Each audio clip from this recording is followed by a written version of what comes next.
রাঙামাটির দুর্গম পাহাড়ি গ্রামগুলোতে সারা বছর স্থানীয় ঝিরিঝর্ণার পানি একমাত্রই ভরসা।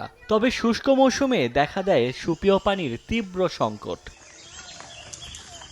এক কলসি খাবার পানির জন্য পাড়ি দিতে হয় মাইলের পর মাইল। সদর, বাঘাইছড়ি, লংগদু, বিলাইছড়ি ও জোড়াছড়ি উপজেলার দুর্গম গ্রামগুলোতে একই চিত্র।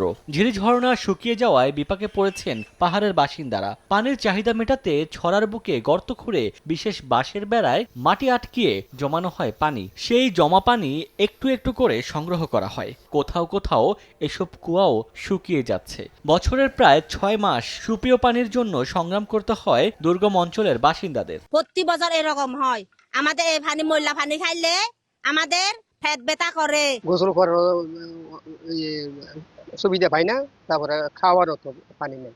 যতক্ষণ জল দিব ততক্ষণ পানি হেবে, আর জন্য দিলে ওই জুড়ি তো মজা করে। কুলা পানি অল্প অল্প জমে থাকে, ওগুলো খেলে মানে পেটের অসুখ, ব্যথা এরকম সমস্যা দেখা দেয়। শিলছাতারা হরি হরি অল্প অল্প পানি খায়। একটা টিউবওয়েল ছিল, ওটা পর্যাপ্ত পরিমাণ বর্ষাকালে থাকে, এখন তো একবার টোটালি পানি নেই। সংকট সমাধানে ঝর্ণায় gravity flow system, solar pump, বনায়ন সহ বিভিন্ন পদক্ষেপ নেয়ার কথা জানায় সংশ্লিষ্টরা। আমরা মিনি ওয়াটার ট্রিটমেন্ট প্ল্যান্ট করার প্রকল্প নিয়েছি, যেটি আমাদের প্রান্তিক জনগোষ্ঠীকে যেন সুপেয় পানির চাহিদায় পূরণ করে একটা সেফটি নেটের মধ্যে আনতে পারি। ডিপ টিউবওয়েল, একটা রেইন ওয়াটার হারভেস্টের মাধ্যমে উঠানো, একটা হচ্ছে গ্র্যাভিটেশনাল ফ্লো সিস্টেমে যাতে আমরা পানি দিতে পারি। এই তিনটা আমাদের খুব ভালোভাবে চলছে।